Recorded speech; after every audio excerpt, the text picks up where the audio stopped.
Okay, hello, I'm Naomi Bambushe. I'm 15 from Lagos, Nigeria, and I'm a 100 Youth Ambassador. I'm with Cleary, Vaughan-Lee, the Executive Director of Global Oneness Project. Yes, hi, my name is Cleary Vaughan-Lee. I'm the Executive Director of the Global Oneness Project, and I live in Northern California, a little bit north of San Francisco. So I've worked at the Global Oneness Project for over a decade, and the Global Oneness Project basically is a nonprofit organization that is at the kind of the bridge of storytelling and education. And we host short documentary films, photo essays, and essays, and we also provide companion curriculum. All of that really dives into our common humanity and how we can look at social, cultural, and environmental issues and provide ways to have meaningful conversations in the classroom.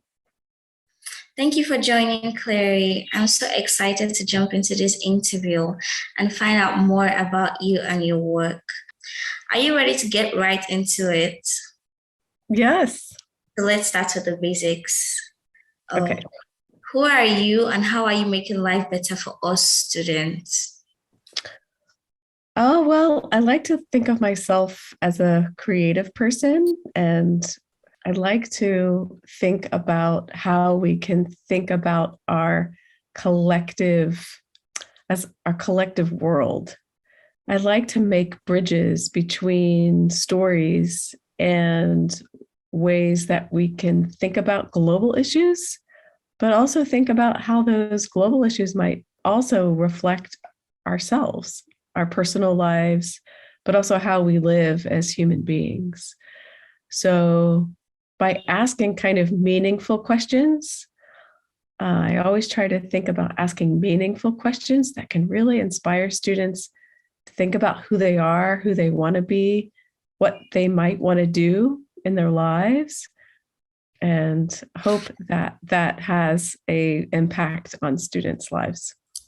That's really cool. So why do you do what you do? I've always been a person who loves stories.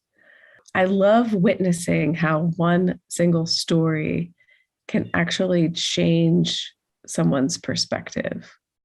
And it could be on a number of issues, or it could be highlighting a particular person. But I think witnessing how a story can change a person's perspective is a powerful moment, because in that moment, a person can maybe rethink a stereotype they may have, or may think a pre-idea, an idea that they thought was true or was fixed in their minds, but has shifted. That's one of the things I think I do. What I do is to think about changing in perspectives, which should be done, I think, across your whole life. Oh, thank you for sharing. Now on to my favorite part, a fun question. What was your dream job as a kid?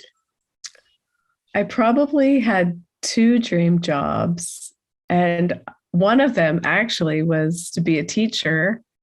And that was because I remember as a child kind of sitting in the classroom and watching teachers draw on the board. For some reason, I was really enamored with that act of kind of seeing words come to life, seeing ideas come to life, being able to share them in a way that's alive in the classroom. So that was one. And then the other was a librarian, just because I was so in love with reading and walking down, the library and seeing all of these stacks of books, all of that knowledge that is just waiting to be consumed. So those were two. Would you rather be known for your authenticity or for your generosity? I would probably say my authenticity. And the reason why is at the beginning of COVID, for example, our organization had to kind of shift and figure out what we wanted to do to be able to kind of reach our educator network in a variety of ways. And we decided to host a series of webinars online and to do that with our storytellers. So these were filmmakers, photographers, writers, educators. And, those were very vulnerable moments, I think, for many people, because a lot of people weren't quite sure what the next steps were. We were all very unsure what was happening in the world, what was happening day to day. And so every month, I would interview one of our storytellers or filmmakers, and we kind of go back to some of these stories these films that we've told over the years, all of which are still alive. But I remember feeling really vulnerable. And at times, many of the times I had tears in my eyes or I started to cry. And I thought, wow, I probably wouldn't have done that before. I don't know. I just felt very open, and I wasn't afraid of being open anymore. I felt like it was a time that we should be embracing that. And it was quite beautiful to see all these people reach out to me to share that they were so touched by that. It just really touched me that sometimes when we're open, that we can give people permission to do the same. Wow, that's awesome, Clary. I really appreciate you playing along. Now, moving into the personal question section, what quote or phrase has really stayed with you? One that I've shared a lot with a lot of my presentations is a quote by fiction writer Madeleine L'Engle, who says that stories make us more alive, more human, more courageous, and more loving. A person who has a career and life I admire is? To be honest, the first people that come to mind are my children, who are 16 and 18, so around your age.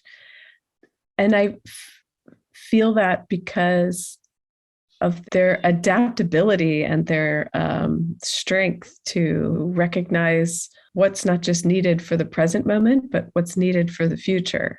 So I really admire that in both of them. Now, I'm curious about the work you do at Global Oneness Project. I really like how you empower young people through different means, and I would like to find out more. What's the most exciting thing you're currently working on? Well, I think the most exciting thing I'm working on right now is we just released a student photo gallery.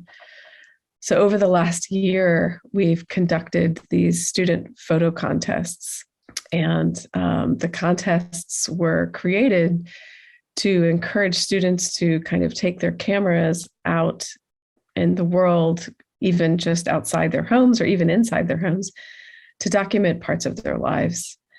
We've done this 3 times over the course of the last year and a half, everything from documenting artifacts in their homes to kind of tell the stories of artifacts, and also stories of the living world and documenting students' relationship to the living world. And so we created a student gallery highlighting all of that student work. So that is enabling teachers and students to meaningfully analyze and discuss these questions in a very thoughtful, deliberate way, kind of by one-on-one conversations.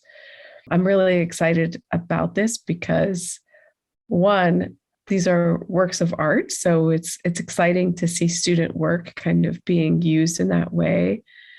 But then again, photography is a great medium to then break down assumptions and barriers, because we all see different things. It's a very subjective medium. So we all bring our own stories to that conversation too. So I'm excited to see where that goes in classrooms and in conversations as we go forward. So thank you for having this conversation, Cleary. It was such a pleasure to sit down with you and learn about everything you do, about your innovations. Thank you. Thank you, Naomi. Such a pleasure to meet you. Thank you.